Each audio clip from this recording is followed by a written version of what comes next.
Channel के माध्यम से उनको भी पता चलेगा और उनसे हम हाथ जोड़कर विनती करेंगे, भाई वो वहाँ पर इस देश के संविधान की प्रति रखने का स्थान है, वो पवित्र स्थान है। उस पवित्र स्थान ने, उस दस्तावेज ने तो समानता के मौलिक अधिकार है और उस संविधान का हम मान सम्मान जानते हैं। हम उसको घेर के उसको ठेस पहुंचाने की बात करने वाले सैनिक लगते हैं।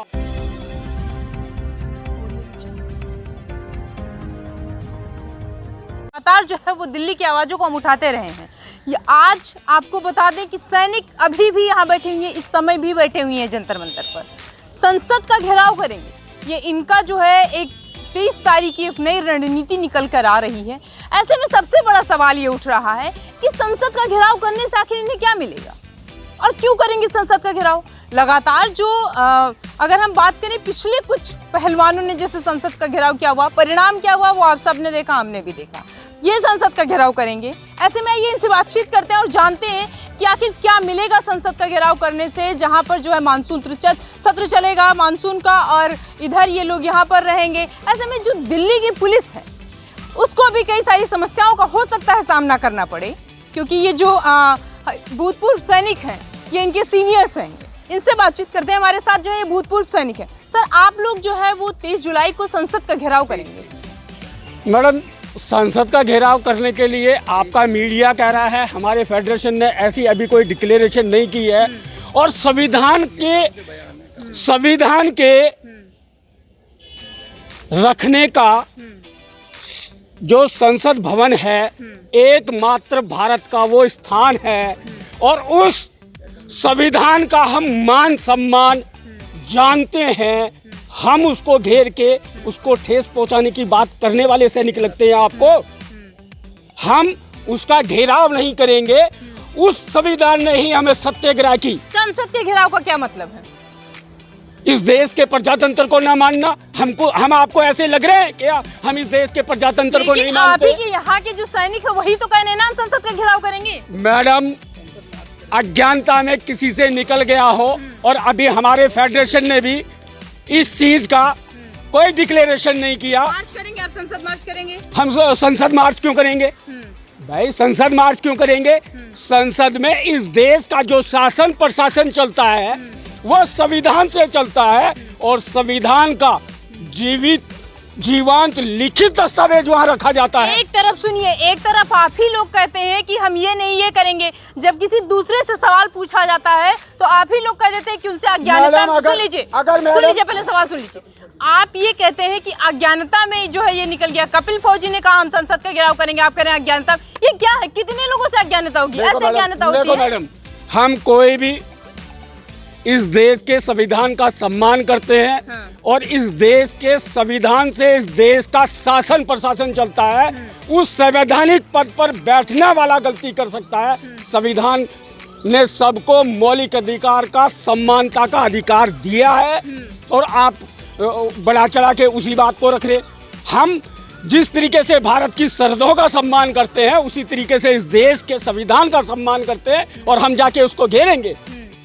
नहीं घेरेंगे। क्यों घेरेंगे हम? आज उसी संविधान की दी हुए मौलिक अधिकार है जिसके वजह से हम सत्याग्रह पे बैठ पाए। हम उसको नुकसान पहुंचाएंगे, उसके मान सम्मान को नीचा होने देंगे? मतलब हम घेर सकते हैं जिस व्यक्ति विशेष ने उस संवैधानिक पद पर बैठने के लिए 2013 में रेवाड़ी की रैली से जो न्याय का डिक्लेरेशन किया और उन्हें न्याय को न होने दिया, हम उस व्यक्ति विशेष को घेर सकते हैं। व्यक्ति विशेष को आप ऐसे सड़कों पर तो पाएंगे नहीं। अरे मैडम, निवास होगा, उसके दल का मुख्य कार्यालय होगा। मतलब आज आप ये कंफर्म कर रहे हैं कि आप संसद का घेराव नहीं करेंगे? देखो मैडम, किसी के अपने वक्तव्य हो सकते हैं। मैं एक सैनिक के नाते मेरा सैनिक धर्म को अच्छी तरीके से जानता हूं।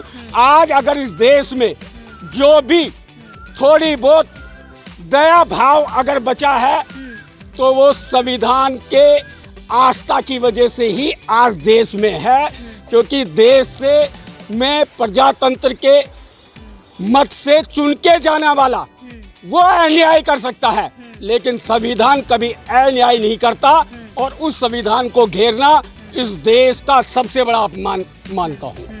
मतलब आप व्यक्ति विशेष को घेर रहे हैं, एकदम कंफर्म कर रहे हैं आप।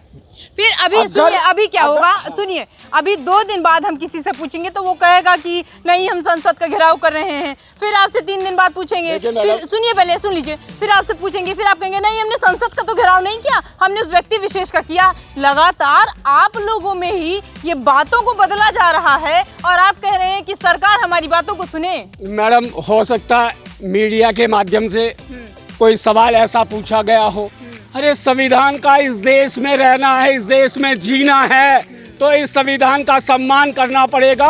और वो साफ देश साफ का- सुनिए, साफ साफ संसद मार्च की बात हो रही है, आप कह रहे हैं कि मीडिया से सवाल पूछा गया। भाई किसी मीडिया वाले ने पूछ लिया हो, किसी के मुंह से कुछ निकल गया हो, ठीक है, तो मैं उस चीज के लिए भाई इस देश के शासन प्रशासन को संविधान चला रहा है। किसी आम सैनिक से नहीं निकला है जो जंतर मंतर पर आके हम उन लोगों वो से मुखिया अगर से निकला भी है तो आपके इस चैनल के माध्यम से उनको भी पता चलेगा, और उनसे हम हाथ जोड़कर विनती करेंगे, भाई वो वहाँ पर इस देश के संविधान की प्रति रखने का स्थान है, वो पवित्र स्थान है।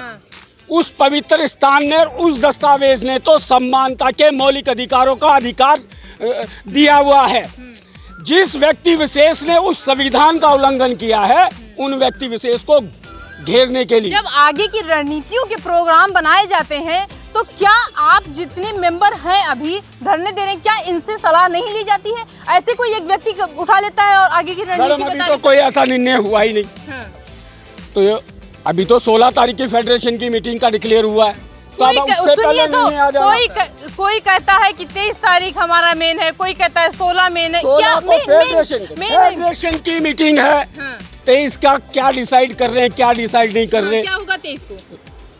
अभी आपको कंफर्म नहीं है? अरे भाई कंफर्म ही है। जयपुर में हमारे फेडरेशन के जो अध्यक्ष है उनकी मीटिंग है, उसमें 23 तारीख का प्रोग्राम सेट किया जाएगा। अभी सेट नहीं किया गया 23 को?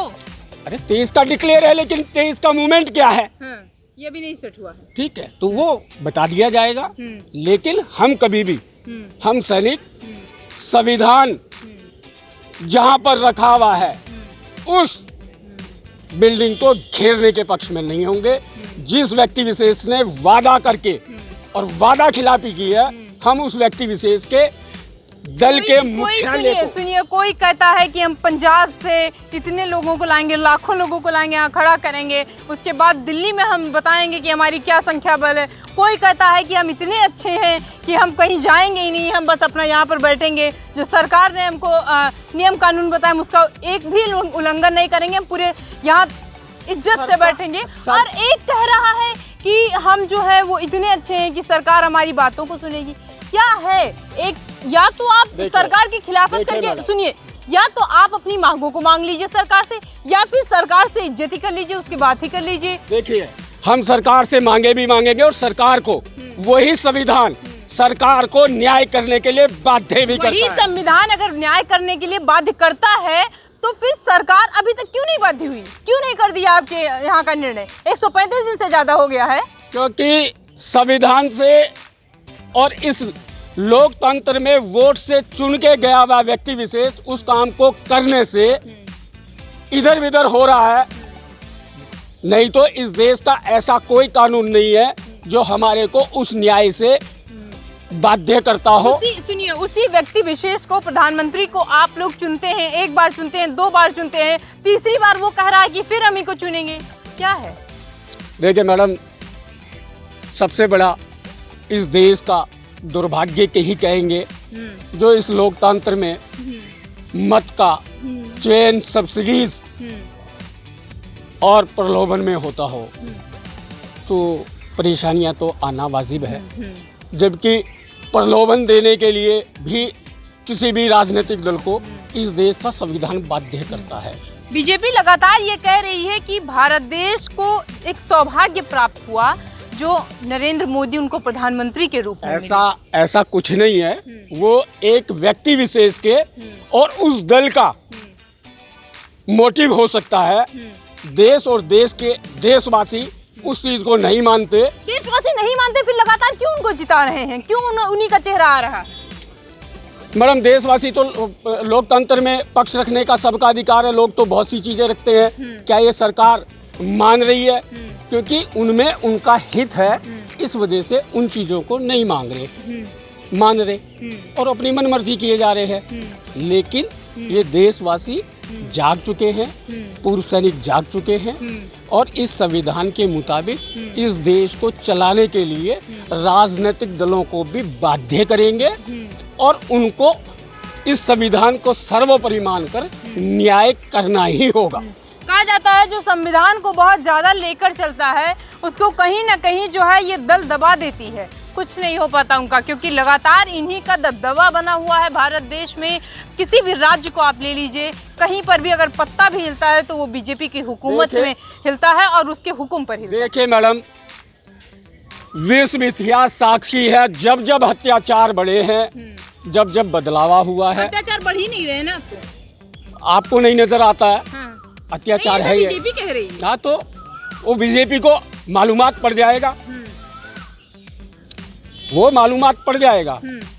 वो चाहे चुनाव प्रक्रिया को किसी तरीके से भी अपनी तरफ इधर उधर कर ले, लेकिन जनता के जो मन में है और जनता और समाज में हमेशा जब जब अत्याचार बढ़ता है तब तब भी बहुत बड़े बदलाव आए हैं। अगर हम दिल्ली को 10 साल पीछे ले जाएं तो क्या लगता है, क्या बदलाव हुए हैं, विकास हुआ है?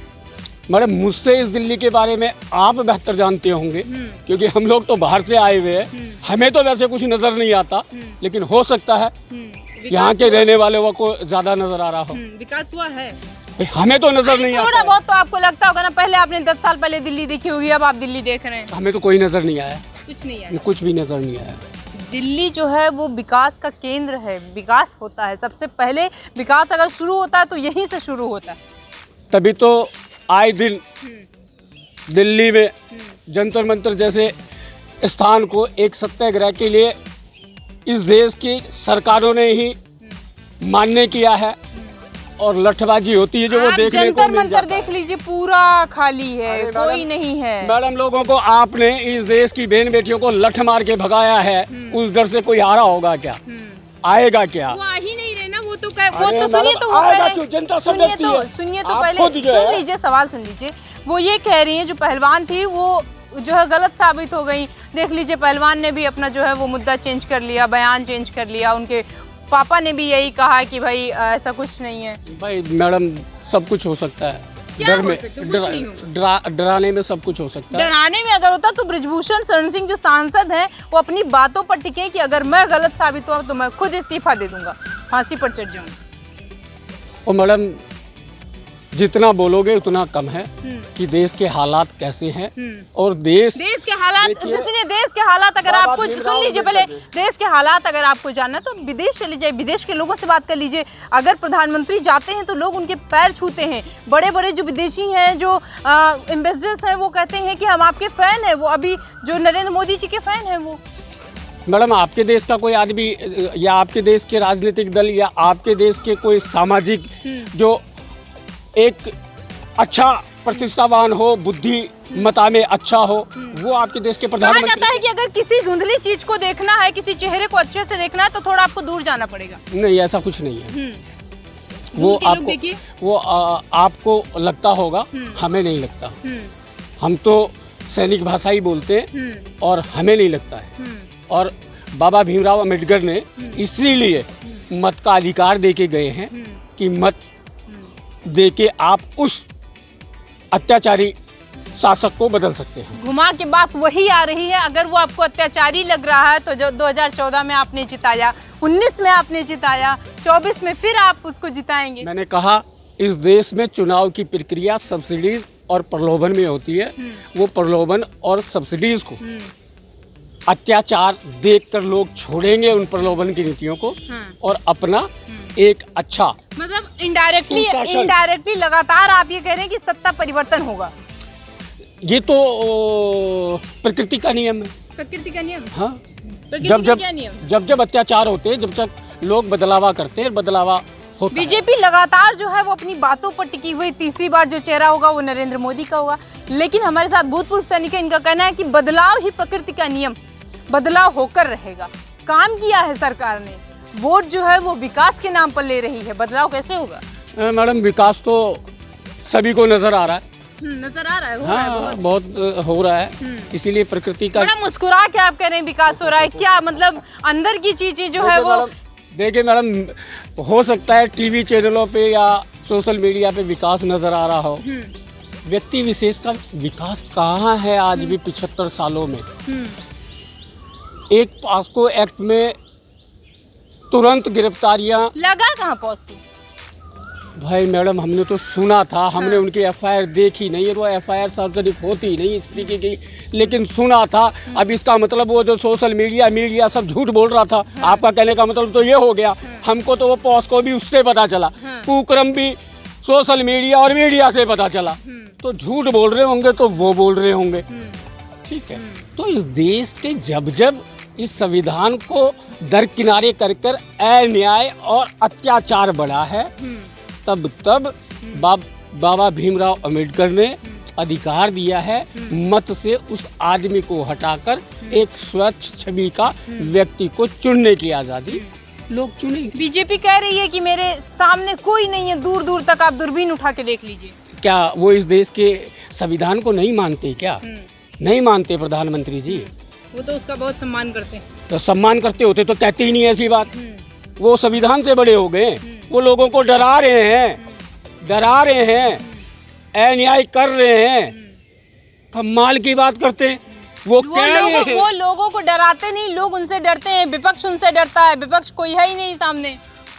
भाई हो सकता है विपक्ष ने गलतियां की हो, ईडी हो, सीबीआई हो, भाई उनके तो बहुत से लोग हैं, तो डरा सकते हैं और डर सकते हैं। विपक्ष है विपक्ष नहीं है, उनके पक्ष में है, और बैठे हुए लोग डर सकते हैं क्योंकि उन्होंने कुछ गलतियां कर रखी होंगी संवैधानिक कि जो आम नागरिक है वो नहीं डरेगा, वो सत्ता परिवर्तन कर देगा। विकास जो है वो नहीं हुआ है।